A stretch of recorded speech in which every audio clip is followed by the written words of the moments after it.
ഈ പറയുന്ന അവയവങ്ങളുടെ ഡാമേജ് ആണ്. ഈ അവയവങ്ങൾ ഡാമേജ് എന്തായാലും ഉണ്ടാവും പ്രമേഹത്തിന് മരുന്നെടുത്താലും. സോ അതുകൊണ്ട് ഇപ്പം ഞങ്ങൾ ഏറ്റവും കൂടുതൽ ഫോക്കസ് ചെയ്യുന്ന പറഞ്ഞാൽ ഈ ഡാമേജുകൾ ക്ലിയർ ആക്കുക എന്നുള്ളതാണ്. ഈ കാലിന്റെ പ്രശ്നങ്ങളെന്ന് പറഞ്ഞാൽ ഭൂരിഭാഗം ആളുകളിൽ ന്യൂറോപ്പതി തുടങ്ങിയിട്ട്, അതായത് ന്യൂറോപ്പതി എന്ന് പറയുന്ന ഒരു കണ്ടീഷനാണിത്. നെർവ്സിലേക്കുള്ള ബ്ലഡ് സപ്ലൈ ഇല്ല, ചെറിയ ചെറിയ രക്തക്കുഴൽ ബ്ലോക്ക് വരികയും നെർവ്സിൽ ബ്ലഡ് സപ്ലൈ കിട്ടാതെ വരികയും ഇമ്പൾസസ് പ്രോപ്പറായിട്ട് പാസ്സാകാതെ വരികയും അതിൻ്റെ ഭാഗമായിട്ട് നീരായിട്ടും മരവിപ്പായിട്ടും കളറൊക്കെ മാറി വരികയും പുകച്ചിലായിട്ടും കട്ടുകിടപ്പായിട്ടും ഒക്കെ അനുഭവപ്പെടും, മസിൽ കയറ്റമൊക്കെ അനുഭവപ്പെടുന്ന ഒരു രീതിയാണ് ഇപ്പം.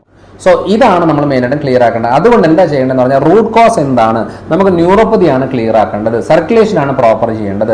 അപ്പം ഡയബറ്റീസിന് മരുന്ന് എടുത്തു എന്ന് പറഞ്ഞ ഉടനെ നമ്മുടെ ഈ പ്രശ്നങ്ങൾ മാറില്ല. ഈ ബ്ലഡ് മൈക്രോ സർക്കുലേഷൻസ്, അതായത് ചെറിയ ചെറിയ മൈക്രോ വാസ്കുലർ സർക്കുലേഷൻസ്, ചെറിയ ചെറിയ രക്തക്കൊഴലുകളുടെ ബ്ലോക്കുകളൊക്കെ ക്ലിയർ ആയെങ്കിൽ മാത്രമേ ഈ പറയുന്ന വേദനകൾ ബുദ്ധിമുട്ടുകളൊക്കെ ക്ലിയർ ആകത്തുള്ളൂ. അപ്പോൾ ആൽഫ ലിപ്പോയിക് ആസിഡ് എന്ന് പറയുന്ന പോഷകവും വളരെ നല്ല മരുന്ന് എടുക്കുന്നവര് മെറ്റ്ഫോമിൻ തുടങ്ങി ഗ്ലിമിപ്രൈഡായി, ടെനിഗ്ലിപ്റ്റിനായി, വോഗ്ലിബോസായി, 2 നേരം 3 നേരമായി, ഇൻസുലിൻ്റെ ഡോസ് കൂട്ടി, അത് കഴിഞ്ഞ് ഇങ്ങനെ ഡോസുകൾ കൂട്ടി 2 നേരം 3 നേരം 4 നേരമായി, അങ്ങനെ പ്രശ്നങ്ങൾ, അതായത് മെഡിസിൻസ് കൂടി പോകുമല്ലാതെ നമ്മൾ കുറച്ച് കഴിയുമ്പോഴത്തേനും ഇപ്പോഴത്തെ ഡോസ് മതിയാവത്തില്ല, കുറച്ചുകൂടെ കൂടുതൽ. പിന്നെ നമ്മൾ എത്ര ഡോസ് ഇൻസുലിൻ എടുത്താലും 400-500 ലെവലിൽ ഷുഗർ കടക്കുന്ന അവസ്ഥയിലേക്ക് വരും. സോ അത്രയും കോംപ്ലിക്കേഷനിലേക്ക് പോകാൻ നമുക്ക് നേരത്തെ ഇതൊക്കെ ക്ലിയർ ആക്കാൻ സാധിക്കുന്നതാണ്. അതുകൊണ്ട് അതിന് പ്രോപ്പർ രീതിയിലുള്ള ട്രീറ്റ്മെന്റ്സ്